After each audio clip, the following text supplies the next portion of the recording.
You're listening to the ESO Network, your station for all things geek.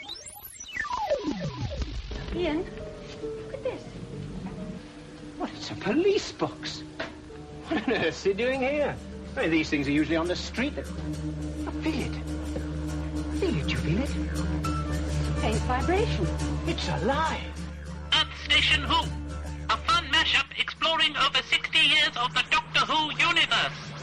Hold on tight. You never know where the crew of the TARDIS is going next.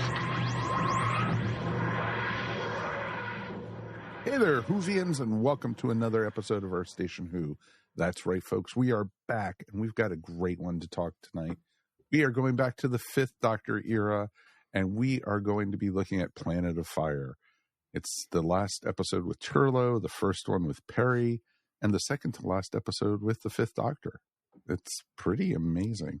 And I'm not even going to talk about Chameleon. It's a chameleon-free zone tonight. I wish. We got to talk a lot about chameleon-free zone. Yeah, I wish we could get away with that. But it's awesome to be back with everybody tonight. This is our first after holiday special, after talking about the 60th anniversary specials. So it's like coming off a good high, type thing. And we're coming to the story. So and it's going to be a lot of fun to talk about. We will be spoiling the hell out of it. So as River Songs, be prepared for spoilers. How exciting! Spoilers!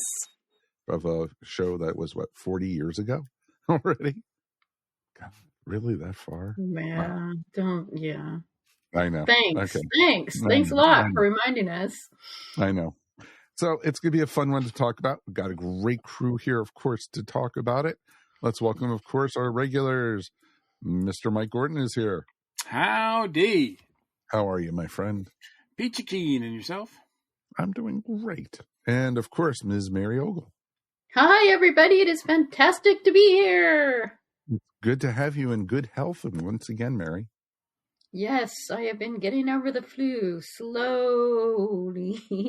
Oh, it kicks your butt once you get it. It really, really sucks. Man, I am so ready for it to just go away. Mm-hmm. And we are joined by Matthew Kresal once again. Welcome, sir. Thank you for having me again. Oh, it's good. We haven't talked to you for a bit, and, did you enjoy the specials and such?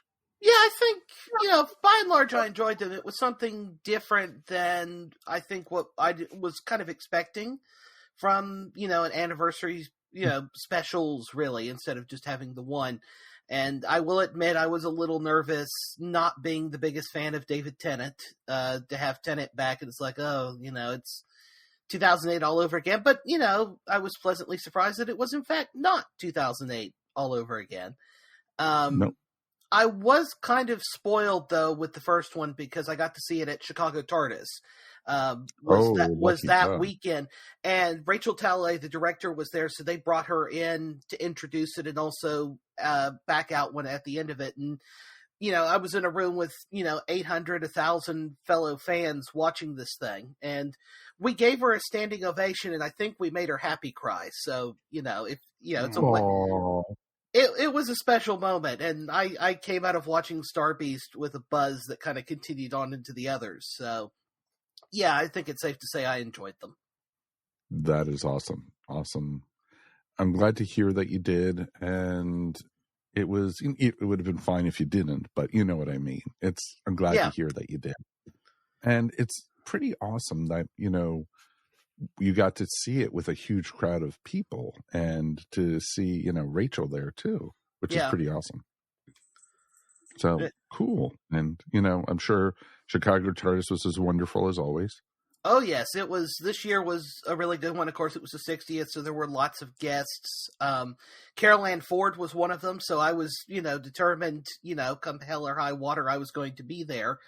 And in one of those really strange moments that only happens at conventions, there was a panel that was put together about the character of Susan, which I thought would just be a regular fan discussion.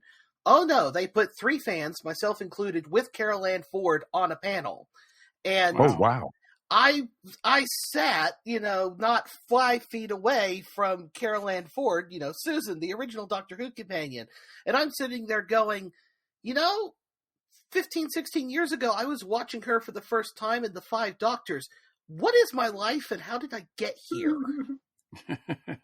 So did you keep on pinching yourself just to make sure you weren't sleeping? I did I took a few moments, to kind of sit there and go, this is surreal. Those are the kind of moments, though, that when life tells you you're on the right path. Absolutely. Exactly. You're doing something right. It's the little rewards in life that you get for doing it. Yeah. Well, maybe. That I mean, is it awesome. was... I still, it still can't quite believe that happened. And if I didn't have pictures of it, I would wonder. But thankfully, other people took pictures, so it was apparently a group hallucination, not just a singular one. Awesome. That is How was awesome. she? Is she in good health and a good guest to talk to? She seems to be doing fairly well. She's in her early 80s now, but she seems to be getting around pretty well and still sprightly, and the mind is still there and still ticking over and active and can remember lots of things. She had lots of great stories to tell, both about Doctor Who and some of her other experiences. So she doesn't do many U.S. conventions, so knowing that she was doing this one, it was like, if I have to sleep in the car and freeze to death outside the hotel, by Jove, I will. Yeah, absolutely. At least you will die happy. True. True.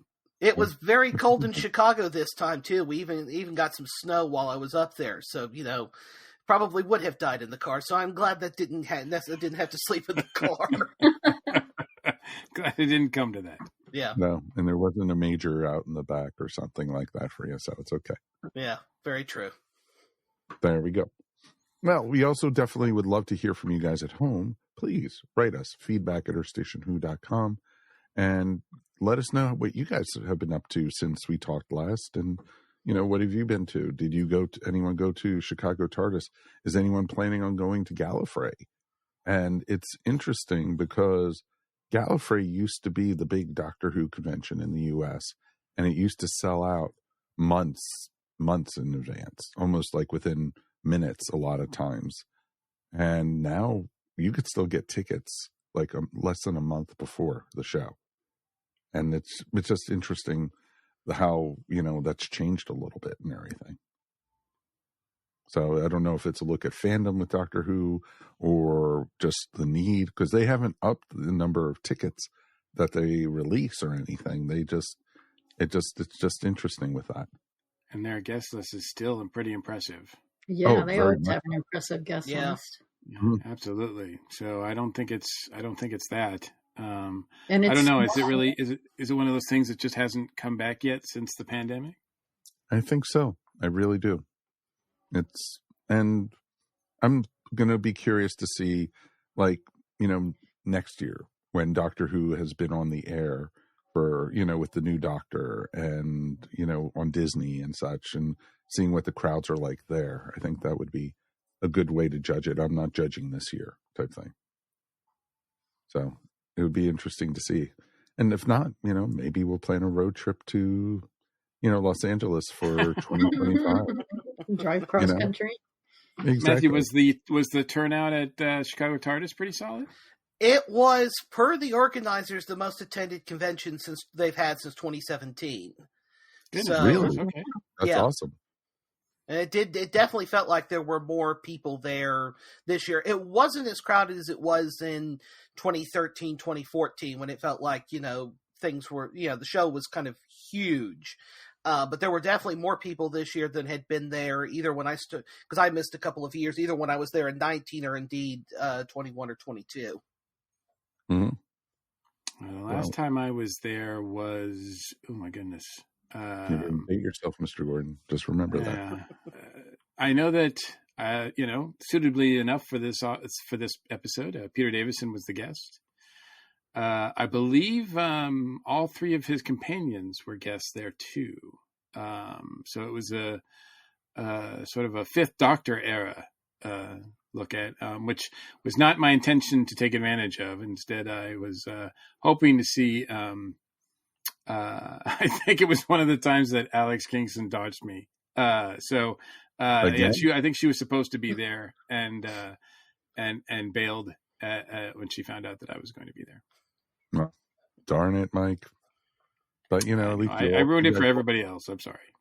You guys will always have Dragon Con, so there you go. So there you go with that. All right, let's dive into a little bit of Doctor Who news. The big news, of course, coming out of everywhere is that Millie Gibson is out after a season and a half or so of Doctor Who. And, people were saying that she was dumped. People were saying that she was let go. No, not people.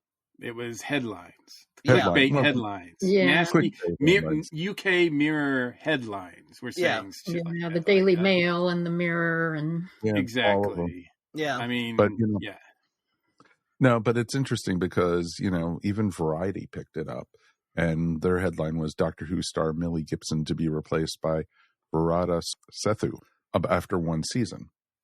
And which is true, but it's not true. And it's, typical Doctor Who, companions leave. And I think we talked about it even when we did our live episode last time, that, how long is she going to stay? How long is, Chudy going to stay? Is he going to stay for the 3 seasons, or is he going to stay longer? We don't know, but there seems to be a pattern.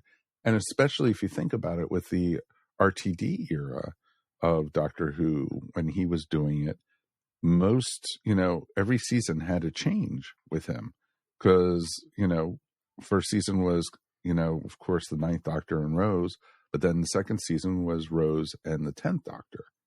And after that, it was Martha and the 10th Doctor. And then the third season was, of course, with, the wonderful Donna and the Doctor. And so, we had each season was something different. So I think pretty much he's par for course with her only being in for a season or so. And she'll probably not exactly. Not exactly, because he hasn't changed. He hasn't changed companions mid-season before.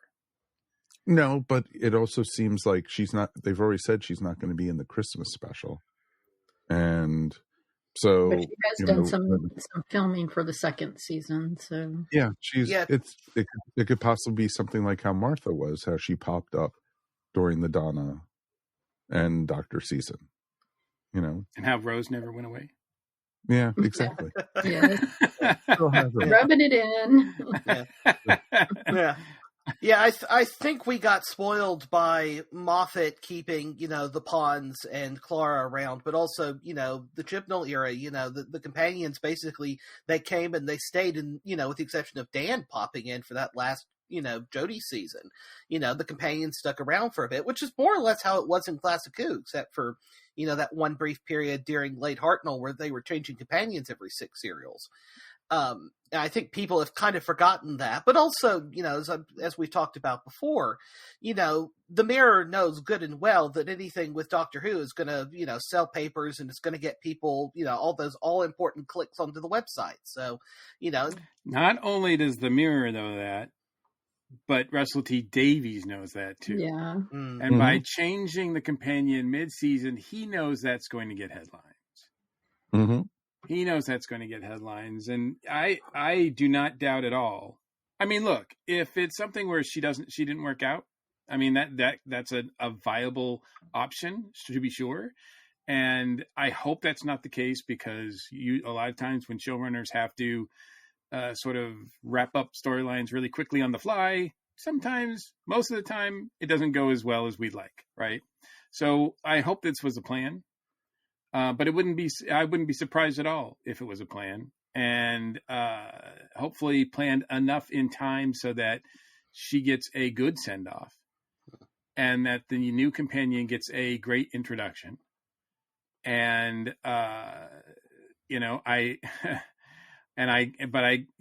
Russell T is not replacing her with a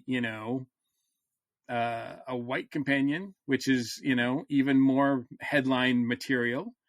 So I'm pretty sure that he knows exactly what he's doing to keep Doctor Who in the conversation. When there's no Doctor Who news, there's Doctor Who news. Mm-hmm. Exactly. Right. And yeah. I mean, Russell's sitting back and, laughing, I'm sure, at this whole thing because it's playing right into his hands. Absolutely. Whatever it is, he can work with it. I don't think there's any such thing with him with bad publicity. Right. No, I agree with that. And, it was a dead period for, any Doctor Who news or anything. It's been, 3 weeks since we had the Christmas special? So almost it was a full month now. Time. Yeah, exactly. And so it's the perfect time to drop this. Well, I mean, also in the fact that it was going to come out because, I mean, pictures from location shooting have been leaking out. So we have seen the new companion already in shots that were, with the new Doctor and everything. One in particular, I guess there is something where they're in some sort of like Southern America, like Miami or something like that. It takes place in the in early America. Well, not early America, but like sort of like the 40s or 50s or something. I don't know. It's hard to tell. I didn't read the whole thing because I don't like spoilers, but it was right in my face as far as the picture and everything goes. And I'm like, well, of course, if this picture's out there, then, they need to get ahead of it. No, most definitely. And now we are officially a cat video. Thanks, Matthew. Everybody meet tonight's fifth host. And the fifth host's name is? He is Tigger. Hello, Tigger. Oh, hi, Tigger. That is cute. But yeah, what you were saying, Mike, completely makes sense. It's true. And, it would be more of a shock, though, if we didn't have a Yaz already. And, we've already had, companions of color. So it's going to be interesting to see, a non-white Doctor Who crew. And, you're already getting some pushback about that. I've seen, how it's more woke than ever. I was going to say, it's only from the people who don't matter anyway. Well, it doesn't matter. That's the thing. Yeah. The key is that the actress is solid. I mean, the only thing I've really seen her in is Andor, but she was notable in Andor, and I think she's. It will be interesting to see what kind of companion that she or her character turns out to be, because we know from Andor she could play the hard military type, and I don't know if that's what we're getting, because that would be an interesting juxtaposition with Ncuti's Doctor. But whatever it is, I'm really excited because I've seen her before and stuff, and I liked her. So yeah, it's not like oh, I'm not really sure about this, What? Whoa! Tigger took everything down. Took over. Tigger's like, I don't like where this conversation's going. Cats can do that. Believe me. Yes, of course. There he is. Thank God we edit on the podcast. That's all right. That's cool. But it's interesting too. Like Mike, I've seen her in Andor, but I've also saw her. I remember her from the last Jurassic World movie too, that she was part of. Try to block that movie. Sorry. I know you tried to. not your favorite. It's no Godzilla -1. I'll tell you that much. But yeah, it was interesting for the announcement, and I'm truthfully looking forward to the rest, seeing season 1 with Millie as the companion. Everything I've seen, I loved her in the Christmas special. I thought she was charming as heck, and I'm looking forward just to see what she has to bring to us and everything, and enjoy that. And that's the part of the problem with instant communication, instant news and everything. This is, it almost dampers her whole season a little bit, knowing that she's going to be replaced already. I do feel bad that, like that if she gets any blowback from this, as far as, I don't know, it just, not like sort of tarnishing her reputation, career, whatever, because that would stink. But I enjoyed her. Okay. I must say, I wouldn't, like, based on the one thing we've seen, I wouldn't put her in my top 10 of companions, but But I think she was pretty solid, and I'm certainly not opposed to her. But I will say, I'm actually, because I've seen the actress, I guess, in Andor and everything, I guess I'm more excited for this companion now, knowing that she's coming. So I don't think it's gonna. I'm hoping that it doesn't deter me from like enjoying her while she lasts, Millie, that is. But I would hate for it to, like, for the press and all this kind of stuff to blow back on her, because I don't think it's something that's necessarily, from everything we've heard, it's not her fault. No, I doubt it has anything to do with her. I mean, it probably was just, it's probably been planned all along. I mean, it's not, we just talked about, it's not unusual at all for RTD to have a companion for one season and to bring them back and sort of sprinkle them in a few episodes in the next season exactly. or two. And it sounds like that's what he's doing. Yeah. Yep.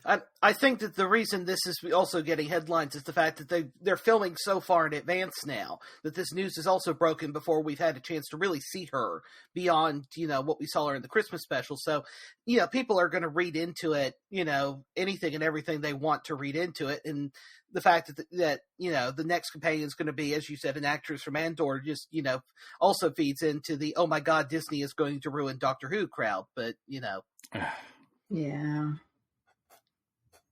Nope, agreed with that. Yeah. Well, I mean, just like the tabloids, especially the British tabloids, the online haters are gonna, no matter what you do, they're gonna do something. They're gonna say something. So there's really nothing you can do to stop them. Just ignore them and move on. Yeah. No, agreed. Yeah. And that's the interesting thing about it.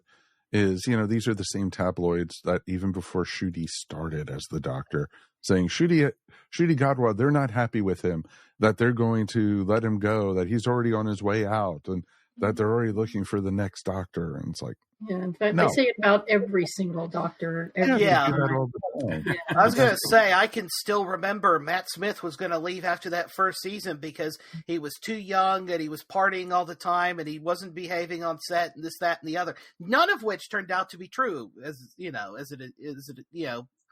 we all learned. But it sells and it gets clicks.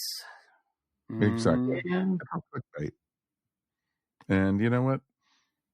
It is what it is, folks. This is Doctor Who. It's all about change, as we always like to say. Just hold on, because there's always going to be something next coming with it. And that's the wonderful thing about the series.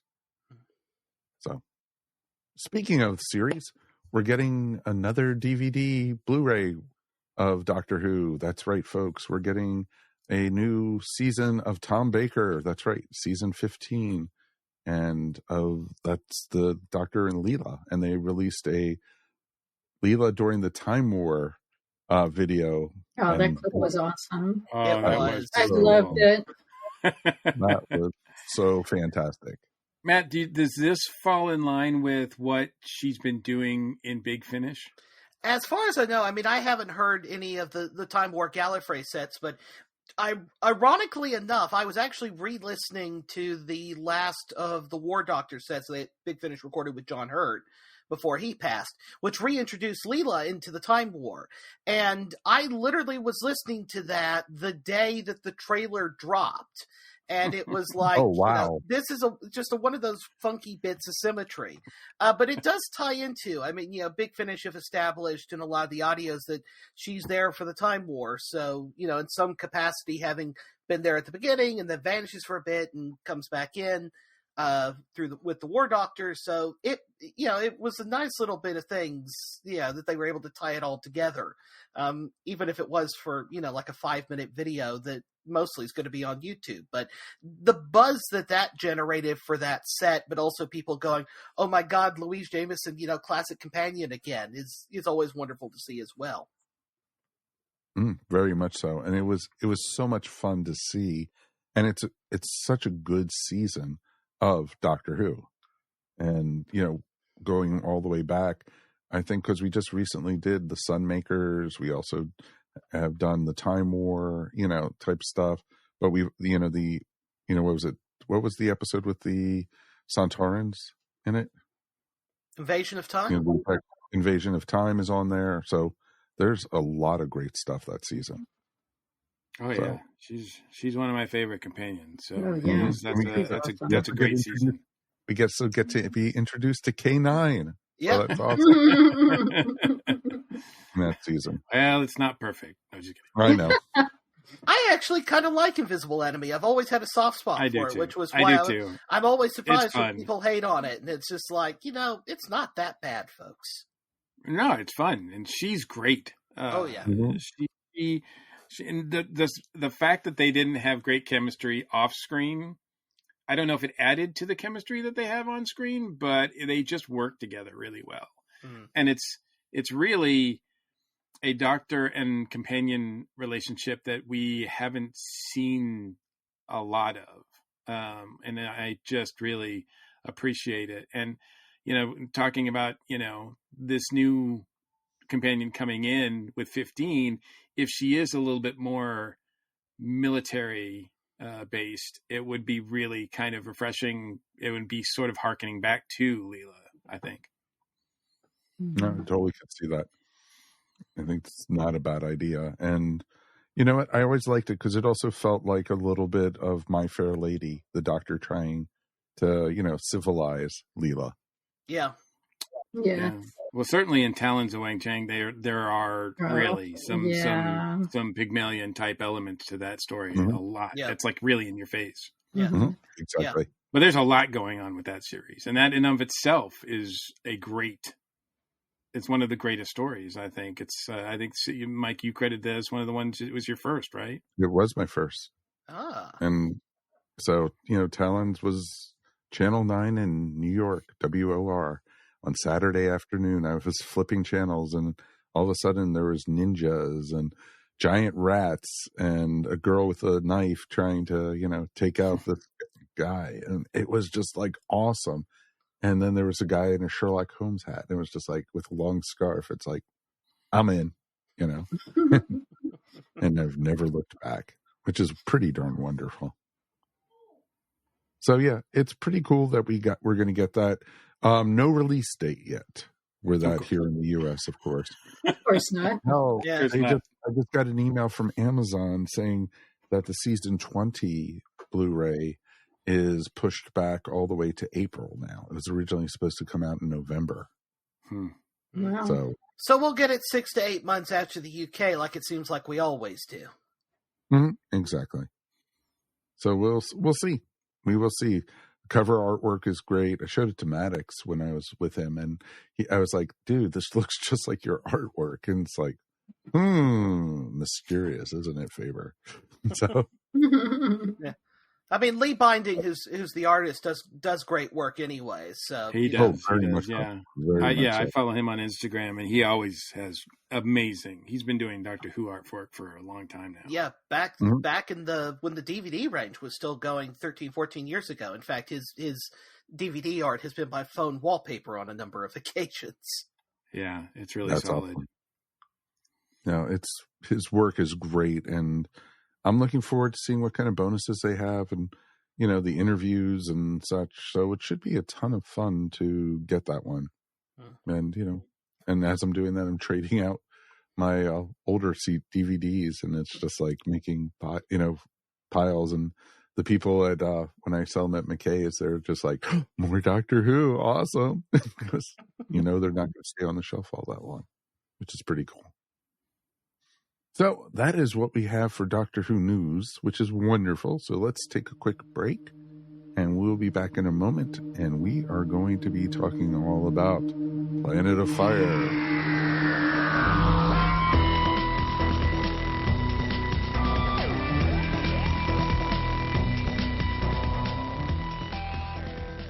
Helm reports. Sir, there's Klingons on the starboard bow. Starboard bow? Starboard bow! What are they doing there? They seem to be waiting for the new episode of Earth Station Trek. Science. What do we know about this Earth Station Trek? It's a podcast that treks through the history of Star Trek, from the early days on NBC to the future on Paramount Plus and everywhere in between. Navigation. How would one find such a podcast? By setting coordinates for EarthStationTrek.com, or by doing a sensor sweep of Spotify, iTunes, or any other quadrant where fine podcasts are available. Captain, what are we going to do about the Klingons? We come in peace, Commander. Weapon station, shoot to kill. Shoot to kill? Shoot to kill!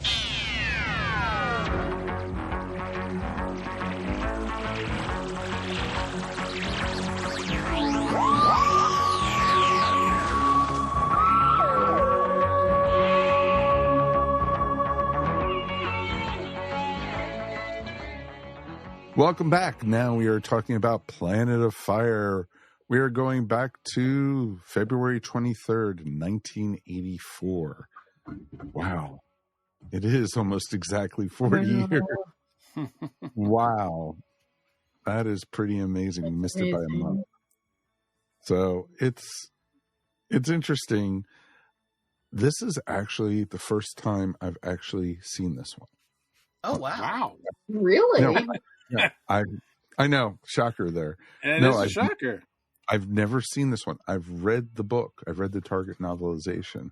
But for some reason, when PBS never showed it, and for some reason, I never picked up the VHS of this either. I know why PBS never showed it. Yeah.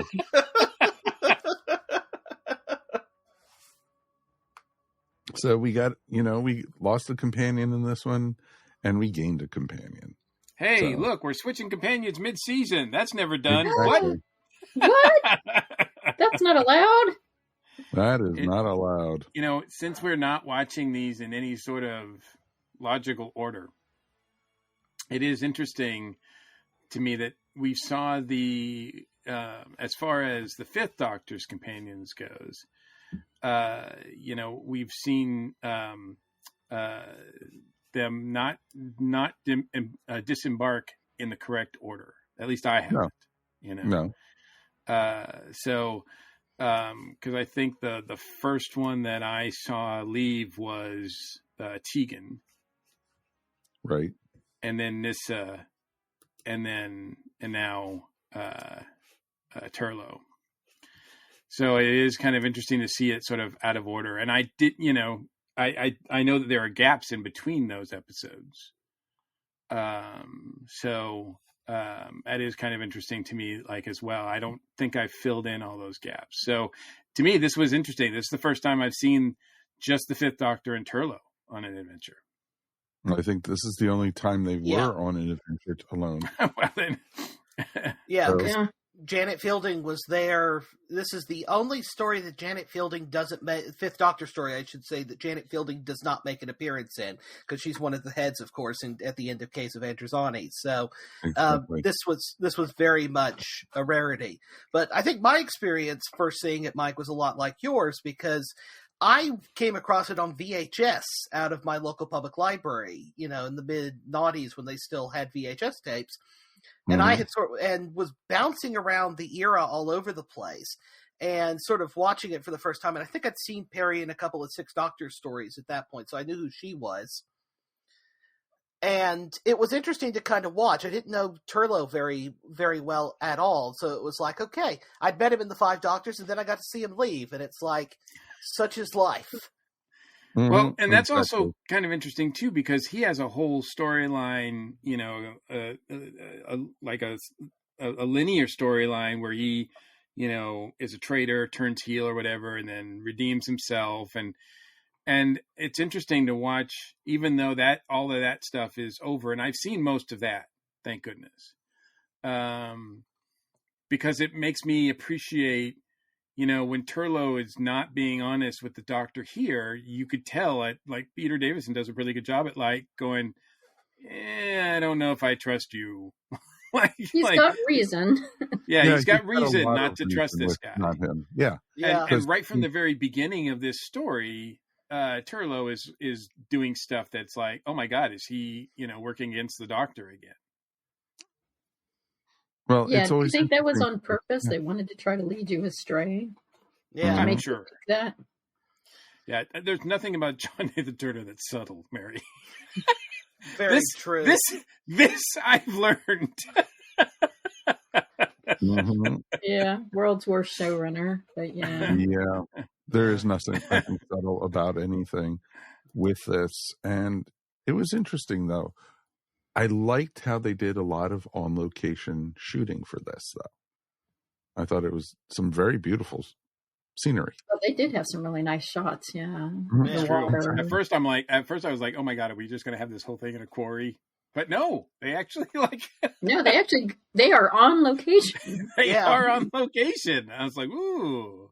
Especially that, we don't see it again, but that first shot where we're introduced to, I don't remember what Howard to the prophets. The religious guy. Yeah. And it's in this like really beautiful like house, like, and I'm like, oh, they're shooting on location inside. This is really, but then that only is for that one scene, and they never go there again. Yeah, like I was like, well, that's kind of disappointing. That's because that was the bar of the hotel they were staying in, and they couldn't leave it like that for long. I mean, the whole reason the whole reason they ended up on Lanzarote was because Fiona Cumming, who was the director of this, had gone there on holiday and came back and showed John Nathan Turner a bunch of pictures, and John Nathan Turner went, "That's going to be next season's, location filming." And basically, he did it so he could get a working holiday out of it. So maybe not the reason to decide you're going to commission the whole story, but it could be worse. I mean, I've seen The Two Doctors, so it could be worse. Good point. It can always be worse. We know that. Yeah. Exactly. And it's interesting because it was beautifully shot. I did love Anthony Ainley in this. He was awesome as the Master / Chameleon. He was having a good time. Yes, he it's was. nice to see him back. All right, so I'm going to have to ask a question because this is okay. Uh-oh. So I get confused now. In the span of the franchise, most of the Doctor storyline, we follow the Doctor most of the time is pretty linear. Like when he changes, we see it so it's not out of time. It's not certain stories. There are segments that are out of time and mixed together, whatever. But for the most part, through the course of the whole 60+ franchise, we've seen it from the Doctor's perspective in pretty much a linear order, right? As opposed to later on when we meet River Song, that's opposite order for her, even though it's not completely opposite. It's sort of mixed and matched, and it's not completely like anti-parallel or whatever you call it. Now, what I don't know about the meetings with the Master, like, are the meetings with the Master pretty linear, or are they out of time and out of sync as well? They never really say. I think on TV, because of the sort of references that are usually laid in on TV, they're usually linear. It's when you start getting into the spinoff media, the comics, and the Big Finish audios that they start meeting out of order. And I can say, and to be terrible bit of self-promotion, there's an entire fan, charity anthology of stories of Doctors and Masters meeting out of order, which I contributed to. And still raising money for, I think, a UK Alzheimer's charity so please go buy a copy. But this is following on from King's Demons, because that's where Chameleon was introduced. Right. We've had the 5 Doctors in the meantime, but nobody mentions about, last time I saw you were on Gallifrey kind of thing. So, but no, it seems like they're meeting more or less in chronological order. Yeah, because I mean, it could be that I haven't seen it or that I just don't remember it, because my memory is pretty shady as well. Because I don't remember leaving the Master in a shrunken state. So, so when we see him, there's an implication that because the Doctor has done something to his compression algorithm when we leave him in King's Demons, but they don't specifically show him getting shrunk, but there's an implication there that it's because of something that the Doctor did in King's Demons. Yeah, they talk about in episode 4 of this too, that he's been messing around with the tissue compression eliminator as well. So, 6 of one, half a dozen of the other. Yeah. Yeah. Right. And he shrunk himself. And I don't recall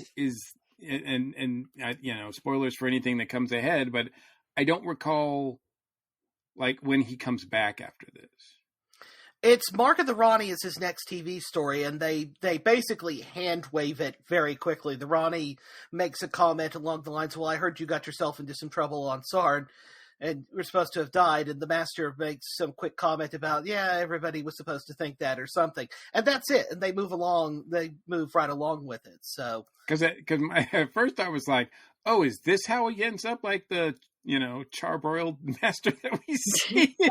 And I'm like, no, it's not. No, that's before this. And I'm like, that's what led me to think that maybe this was maybe when we see the master, it's out of order. But no, this is still technically the charbroiled master having stolen somebody else's body way back in Keeper of Track and Tremus. Yep. Yeah, gotcha. Which is an anagram of master because again, John Nathan Turner was not subtle. No, gotcha. I would be, Kieran has his new show about the master, and I guess I need to really pay attention to that podcast that he does because my linear stories of in order of the master. First of all, I don't think I've seen them all, and certainly this one was a new one to me. Right. So I have gaps in my knowledge of his history and the encounters with the Doctor. So yeah, I thought it was pretty brilliant how they did it. That he was controlling Chameleon and that he was, able to project himself through Chameleon, and being. I think that was just done out of necessity because it was obvious to me that they were like, this robot thing isn't working. We need to get rid of Chameleon. How can we do that? Because within the first 5 minutes, they get like the guy who's playing her brother, stepfather, Stepfather, sorry. That's a whole different family relation. Yeah. Stepfather to be Chameleon. So he shows up in glorious paint, silver paint, for most of the rest of the storyline whenever they need him. And I think Chameleon's robot body just lays there at the end. Like, that's about all it can do at this point. Yeah. Yeah, it kept was breaking down. Yeah, that was the whole reason. Well, one of the reasons this story was written. They needed to write out Turlo. They needed to introduce a new companion. They got to blow up Chameleon because they've introduced him and they've kept him in a cupboard the whole season because nobody could figure out how to make the prop work. Nope, exactly. And it was perfectly the way they did it was really well done. I enjoyed it. I thought I think it was one of Ainley's best for actions as the Master pretty much during the Peter Davison era and everything. I think the Master was pretty awesome in this one. And but it's funny because the Master's supposed to have the hypnotic powers and he never hypnotized Perry, or was she just too dumb to be hypnotized? He tried. Yes. Yeah, I think. Yeah, I'm perfect Gillian Brown, and I can yell just as loud as you can. Yeah, I mean, Perry actually has a decent storyline here. Yes, she does. I mean, unfortunately, it's maybe Case of Androzani. After that, it just all goes way downhill. But in this one, she's running around doing things. Coming to some conclusions on her own and figuring things out and being a much stronger character than she ended up being, even while running around in her little tiny swimsuit or her short shorts. Were there like a sale on hot pants or something? Because like every other character is wearing the shortest shorts they can get them into. It was the 80s. It was the style. They're on vacation. Yeah. Everybody was on vacation. That's why. Yeah. But even the alien guys, though, were wearing the ones on Sarn. Yeah. Hey, at least they were not wearing Speedos or something like that. So I think it was okay. I mean, it's true. When Turlo's going to rescue Perry because she's supposedly drowning, that part was actually pretty bad acting. That was horrible. Yeah, but he takes off. He's got these little short shorts on. He takes them off to reveal his Speedo, and he goes swimming after her, still wearing his shirt. Right. He didn't want to show off his birthmark. That's true. Or his criminal's brand. His Bionic triangle or whatever it was called. Yeah. Mm-hmm. Yeah. Exactly. His little. Yeah, I do think poor Nicola Bryant does get undermined somewhat by the fact that her second or third scene is that shot of her in the bikini, and they just do the sort of male gaze looking all the way up thing. And while she's an attractive woman, and I appreciate that, I do kind of feel the fact that she then jumps in the water, swims 10 yards, and gets the worst case of swimmer's cramp in the history of film and TV rather undermines the character straight out the gate. And it's just like, and as Mary, as you said, it's all downhill from there, basically. Yeah. The only thing that I give actually John Nathan Turner credit for is he didn't do all of that in slow-mo. Oh, thank God. He was running around. Yeah. Sure, they wanted to. Because it was so blatant. I'm like, I don't think I've ever seen a Doctor Who companion treated this way before.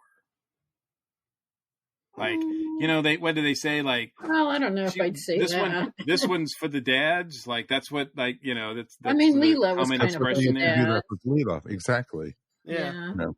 I mean, Leela just ended up as a better character overall. I was going to say, Leela was also a bit of an action heroine, beating up ninjas and Janus Thorns and everything else. Yeah. Perry just Perry screamed. Yes, a lot. She screams right away. Like, she screams. She starts with screaming Howard, and then she's screaming Doctor the rest of the time. Yeah, we frequently talk on this show about when we watch a story. Sometimes we run across characters that we'd be like, "Wow, they would be really cool companions." I did not think that the first time I saw Perry. I did not think that the second time I saw Perry. Actually, though, Mary has a point, though, that I think it's the third episode or whatever where Perry kind of is pitted against the Master. I mean, she actually kind of runs circles around him, which is it's kind of fun, actually. I did really appreciate that. They gave her a lot more agency against the Master than I've seen in a lot of other people. Yeah, I mean, I feel like it shows she could have been a much more interesting character. They just didn't go there because that's not what John Nathan Turner wanted. Yeah. I mean, and he had the whole stupid thing about her doing the fake American accent, which was completely unnecessary. Yeah. And it just detracted. Well, it was funny. Judy came in while I was watching the third episode, and she was like, why does that woman have a really bad American accent? She was losing it every other word during that, and it was just like, no, this is just bad. And if somebody who just catches it, it's just like makes it even worse. Yeah, but it and unfortunately gives her, because we've seen Nicola Bryant like at conventions and everything, and she's quite nice to talk to, and she has a lovely voice. But the American accent makes her voice kind of screechy and uneven and just grating. Mm-hmm. Yeah, it is grating. Not good. Not Mel level grading, but grading. Yeah. I mean, very, very close. Yeah. I mean, you're right, Mike. It's pretty close, but it's not quite there yet.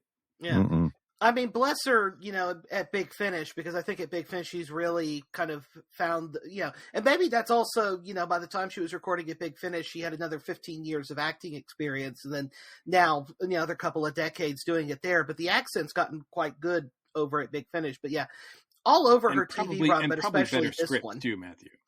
Yeah, I mean, I was reading some of Eric Sayward's comments about this one and talking about the fact that John Nathan Turner basically commissioned it so they could go off and film on Lazarati, and Peter Grimwade brought in to script it, and Peter Grimwade tried and never, as Eric Sayward said, never quite cracked how to do it. So you ended up with a script that perhaps had a lot of really interesting ideas in it, but maybe the execution wasn't quite there either.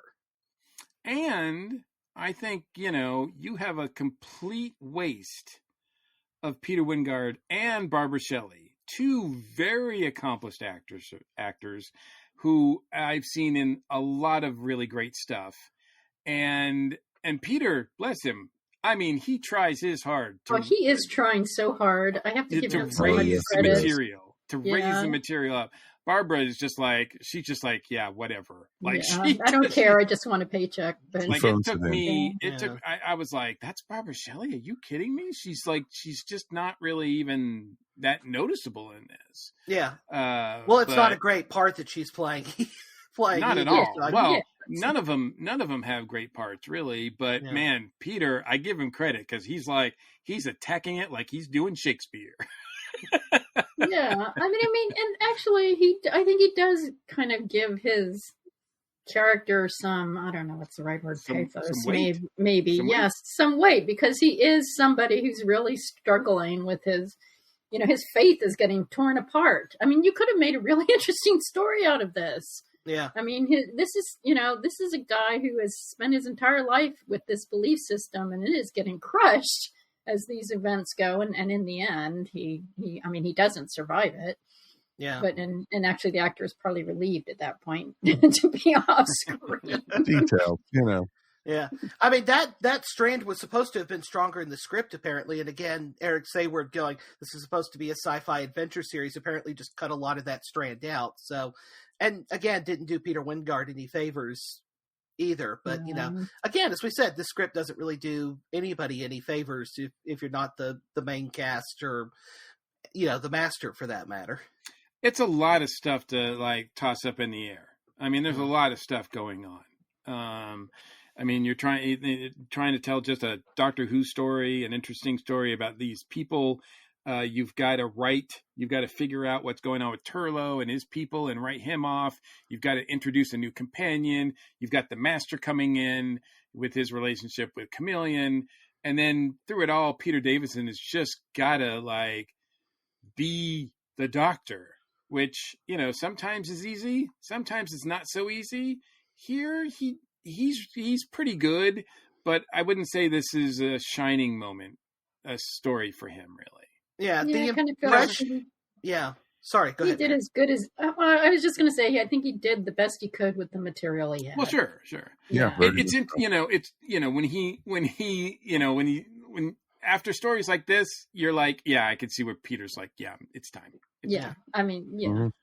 Yeah, I mean, the thing that struck me watching it this time, because I've seen it 2 or 3 times over the years, so the first time I'd seen it in a while, was just how kind of grumpy and down he is for a lot of it. And I don't know whether that's a reflection of the script, because they do mention he's obsessed and depressed at the beginning of it, or if that's really kind of him kind of getting fed up with the third best script of the season he's been handed so far. Yeah, which is not a huge bar. And he's also, but I think also it suits the character because he's losing, he's just lost 2 companions. I mean, and heck, they just mentioned it in the 60th, right? About how he's never really gotten over Adric. He's never really taken a moment to process that. And then Tegan leaves, Nyssa leaves, and I will say, out of the 3 departures, Turlough's isn't bad, but I think Tegan's is probably the one that impressed me the most, which is saying a lot because I was not a big, huge Tegan fan. But the fact that after that Dalek story where she's just like, I can't do this anymore, and she just walks off, I'm like, that is pretty amazing. That's a pretty good, I feel that. With Nyssa leaving, man, we just did that episode. See, it feels like a few weeks ago, but it's probably like a year ago. About 6 months ago. Yeah. But yeah, that one felt forced. Like, oh yeah, and she's leaving. I'm going to stay here to do research science to help cure these people. Right. Yeah, I was like, that seems kind of, but I mean, I think at least they did not marry her off to a alien warlord. But I mean, I think, if you could make a case and under a better, set of circumstances, aka showrunner, you would have had a really interesting arc where these companions were the Doctor and the companions were dealing with, Adric's death and not dealing with it, or dealing with it in their own way, and they couldn't be with the Doctor anymore. They just couldn't. Mm-hmm. And nobody comes out and says that. I think Tegan might come close. Yeah. But that's an interesting, looking at it that way, I think that's very interesting. I wish it was written that way, because you have to sort of put that on this storyline And that's not fair to the story because I don't think it really holds up. But I find it an interesting idea anyway. And it does excuse a lot of holes in the writing. Yeah. And again, that's something that Big Finish, largely because they're fans, but also, they're reacting to and against things as much as anything else, have done that in a lot of, in a lot of the audio stuff. Particularly, they did a whole arc where an older Nyssa came back at one point, and they were able to kind of delve into a lot of that. So, but it's a shame that the TV series didn't do that. And I think part of that is there was sort of this feeling, still even in the 80s, that, everything had to be standalone. The viewers ought to be able to come in from week to week and, pick it up straight away, which meant that you didn't get those opportunities for, as you said, arcs or character development. Turlo's whole backstory gets shoved into 2 out of 4 episodes of this, basically. Yeah, it's just like an info dump. They could have seeded that throughout his whole time, and they did not. Right. Because they didn't know the whole time. I mean, it's pretty obvious when they were doing things. That's just it. There's no planning. There's no, continuity. Because I don't know if the plan was to have him leave, or if I don't know what the story was behind that, or if he was supposed to stay with Barry, or I don't know. I mean, if he had that option, but yeah, they wrote him off pretty quickly, and in doing so, I'm kind of glad that he got like at least a story devoted to him leaving rather than just an aside at the end going, yeah, I'm not going to go with you, Doctor. Yeah. No, it makes sense too, because it was just like, boom, here's his backstory. Boom, these are his people. Boom, this is everything about him. And he was a, political exile, and that's why he was sent to Earth. And his brother and his father were sent to the desert planet. And it was just like, what? It just didn't make sense. Has Mark Strickson returned to Big Finish or Doctor Who in any way? Oh yeah, he's done a fair bit of Big Finish over the years. He lives in New Zealand now, funnily enough, so he's not done as much as some of the other companions. But he pops in and records stuff for them occasionally as well. I think he even wrote a Turlo book after he left. It was for Target. He wrote the introduction to that, but the novel itself was written by Tony Atwood, who also did some Blake Seven stuff. Right, exactly. So there's a story with him in it there too. And I was going to say, because I haven't seen him. Like, I don't think, as far as I know, he doesn't show up a lot in the convention circuit or whatever, and that's probably because he's so far away. He's in New Zealand. Yeah. I know he's done Gallifrey before, and I know he's done a couple others. Yeah, he was at Chicago TARDIS this past November. So yeah, what's the I mean, now that I still don't really have a sense because I watched it all out of order, his story and everything. So it's hard for me to get a sense on how good of a companion he's been, but it struck me as okay. But he doesn't seem to have like a lot of backlash that some of the other companions do. So I take it that he's, I don't know. How do you guys feel about him? Do you regard him pretty well or eh? Pretty much, because he appeared, during the Black Guardian storyline it started in Margarine Undead. Right, which we watched a lot of that. Right. And he also was one that came in mid-season, and he actually was, he was like a carryover because Nyssa left his second story, and then Tegan left with the Dalek story, the episode before this, and then he leaves this one, and then Peter leaves the series after that. Yeah, it's a lot of change very quickly. Yeah. Because they already knew that Peter was leaving when they did the 20th anniversary special for the 5 Doctors.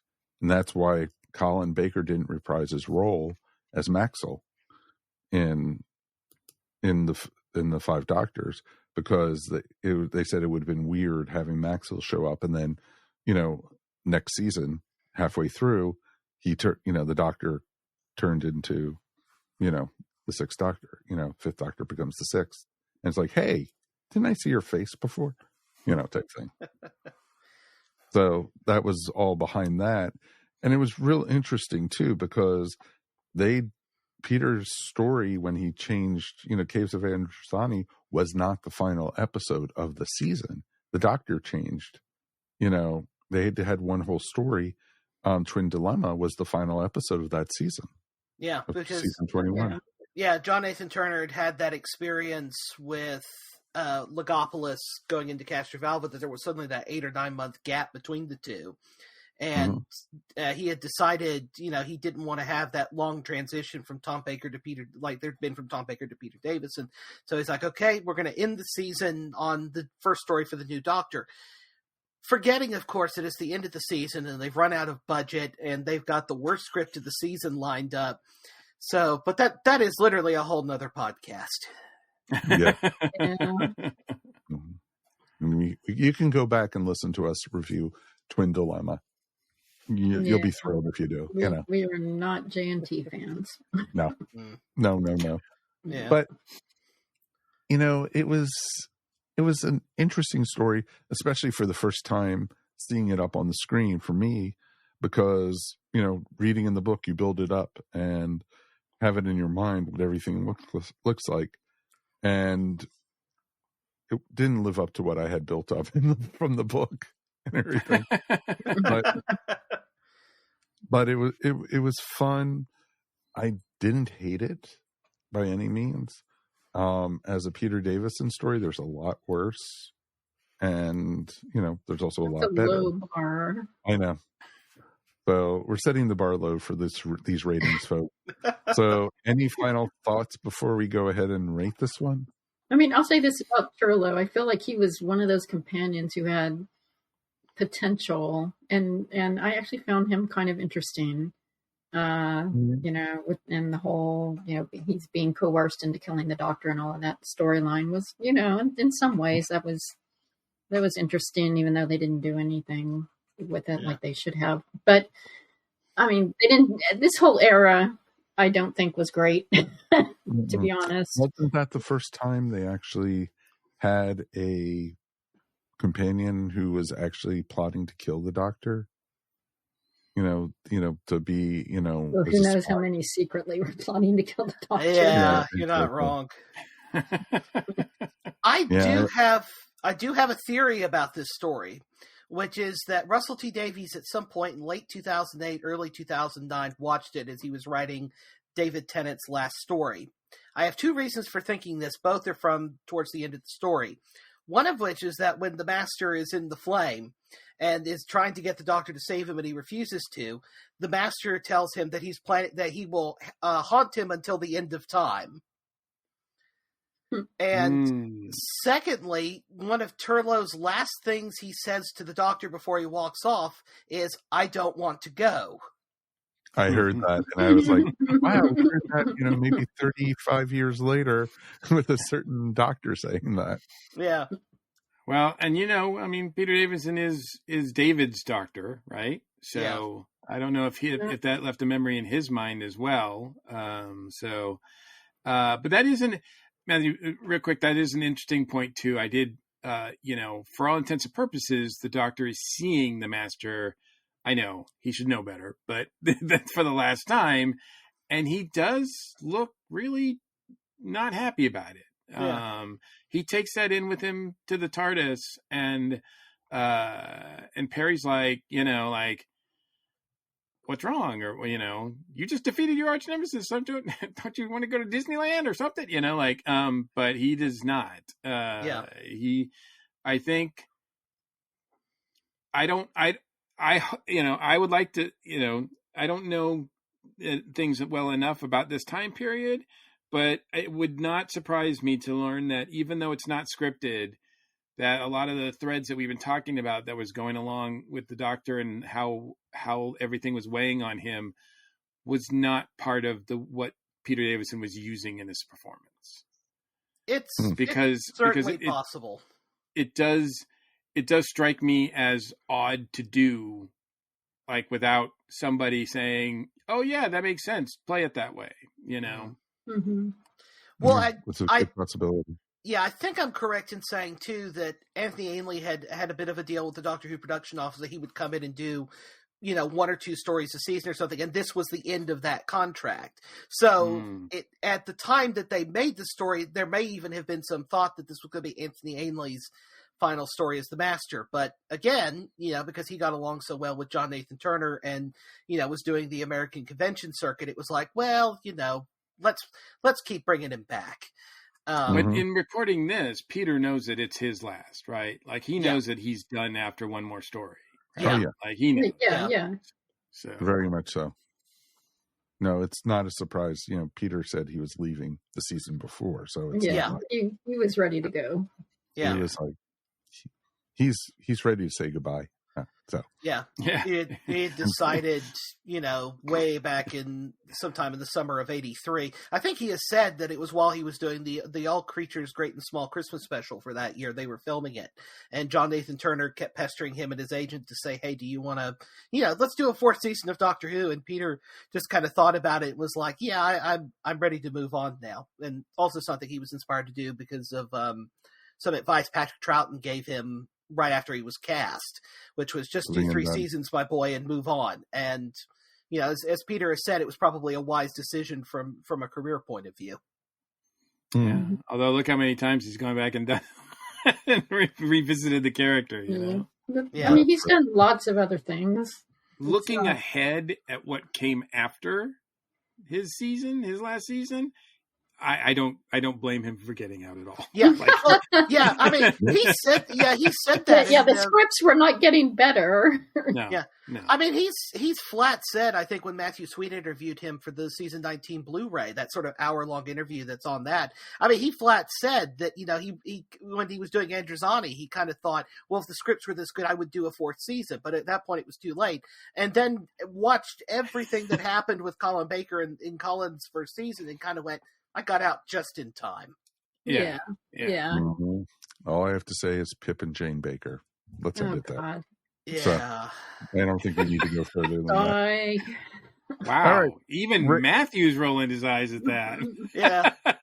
They did 1.5 good scripts, but that's a whole nother podcast. That's being generous. Yeah. That is being very generous, sir. Yeah. Well, right. I found a new appreciation for Terror of the Vervoids because of the special edition version they did for the Blu-ray. But again, that's literally a whole nother podcast. All right, let's go ahead and rate 1 out of 5 TARDISes, 1 being the worst, 5 being the best. Mary, you got to go first tonight. I think, to be honest, I did not really enjoy this episode. I mean, I didn't hate it. It's not the worst thing I've ever seen. But I think I'm pretty middle of the road on it. So I'm going to give it 2.5 TARDISes. I bet that's about all it deserves. Okay. Matthew. I'm going to go 2.5 as well. I think it is. It's beautifully shot. There's some great location stuff. Some of the studio design stuff is great. However, it is about as average a piece of 80s Doctor Who as I can think of. It may even be the quintessential average 80s Doctor Who story. That's not a complete and total disaster. So 2.5 feels like about what it deserves because it's as middle in the road as it gets. Okay. Mr. Mike. I'm going to surprise everybody. I'm going to give it a 2.5. Wow. I agree with everything Mary and Matthew said. And just the only thing I can add to it is the only thing that there's a lot that is wasted here and not great, but however, the appearance of the Master, the last appearance of Turlo, like I think that I'll give him a 0.5 point for all of that. So, and there's nothing in here that's like, oh my God, that's just so terrible. Yeah, Perry's introduction is not the best. But actually it surprises me when she does sort of have agency later on in the story. So I have to give it 0.5 credit for that. But no more than that, 2.5. Okay. For me, I'm going to surprise everyone. It's not going to be a 2.5. I'm giving it a 3. That's right, folks. Woo! Ooh. Anthony Ainley, his role in this knocked it up to a 3. Like, I agree with what everyone else has said. I agree with that it's a mediocre story, that it's, it could have been easily 3 episodes. There's a lot of running back and forth between the caves, and how many times can we see Perry fall down the rocks, and it's just like, really, folks, really? But the scenery was beautiful. I love the aisles where they found Perry. It was gorgeous. I thought that was very well shot. And I thought for an introduction of a character, this was one of her strongest episodes. And I enjoyed it. It actually moved very quickly for me. Before I knew it, I was done 3 episodes. And so for me, for a classic series story, for it to fly through that quickly, especially the Peter Davison era or what's to come after, is a miracle. So a 3 is a good solid one for me for that. And, definitely would love to hear from you guys at home. What are your thoughts? Feedback at EarthStation.Who is the best way to get in touch with us. Leave us feedback. Let us know what you think. We definitely would love to hear what you guys thought of this one. All right. That is going to wrap up the episode for tonight. Want to thank, of course, our regulars for being here. Mary, thank you as always. Thank you. Always so much fun to talk to you guys. Anything you want to promote or anything? You can find my artwork at maryogle.com or on Etsy at eVisionArts. Excellent. And Mr. Mike, we've made it through another one. We did, and as always, it's my pleasure. Awesome. And Matthew, thank you for sitting in with us again, my friend. Oh, thank you for having me. It's always a pleasure to come in for a bit.